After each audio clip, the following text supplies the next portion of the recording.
आज आहे गणपती बाप्पांचा 4था दिवस। आमच्या घरच्या छोटूशा गणपतीला म्हणजेच माझ्या मुलाला आवडणारे चॉकलेट मोदक बनवले होते। हे मोदक मावा व चॉकलेट पासून बनवले जातात। लहान मुलापासून ते मोठ्यापर्यंत सर्वांना आवडणारे chocolate modak. Hello my royal audience, welcome to my channel Rupal royal kitchen मध्ये तुमचं खूप खूप मनापासून स्वागत आहे।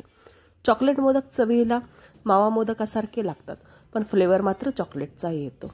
असे हे लहान मुलांना अतिशय प्रिय असलेले चॉकलेट मोदकची रेसिपी पाहूया। चला तर सुरुवात करूया।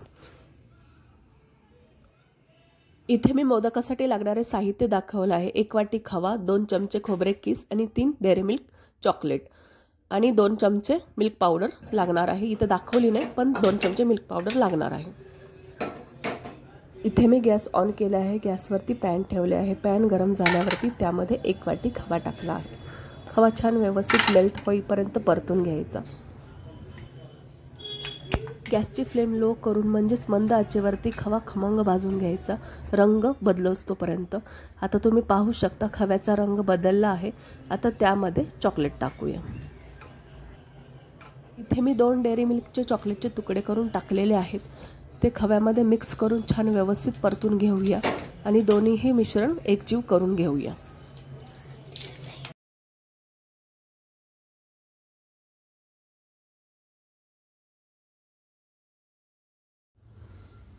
चॉकलेट आणि खवा व्यवस्थित मिक्स झाले आहेत, तुम्ही पाहू शकता। आता राहिलेला चॉकलेट टाकूया आणि सगळं मिश्रण एकजीव करून घेऊया।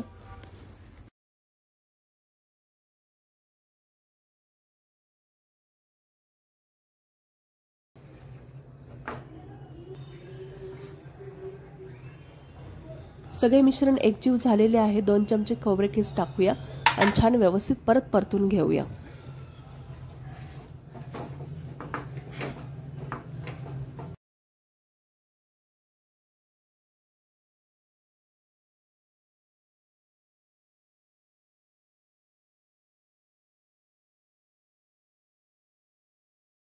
आता यामध्ये 2 चमचे मिल्क पावडर टाकूया।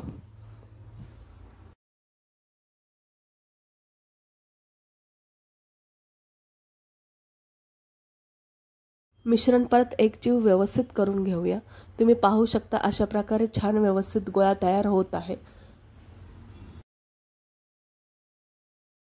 गोळा छान व्यवस्थित तयार झाला आहे, तुम्ही पाहू शकता।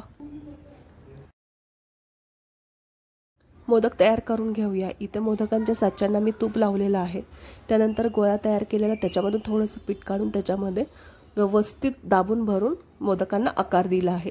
सजावटीसाठी मी खोबऱ्याचा किस लावलेला आहे।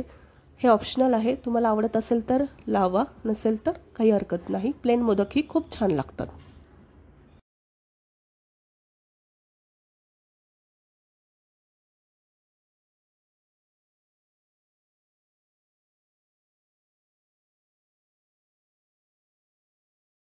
तुम्ही पाहू शकता अशा प्रकारे सुंदर मावा चॉकलेट मोदक तयार झालेले आहेत।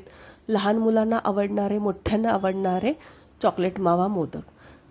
हे मोदक करायलाही खूप सोपे आहेत, चवीलाही खूप छान लागतात आणि सर्वांना आवडतात।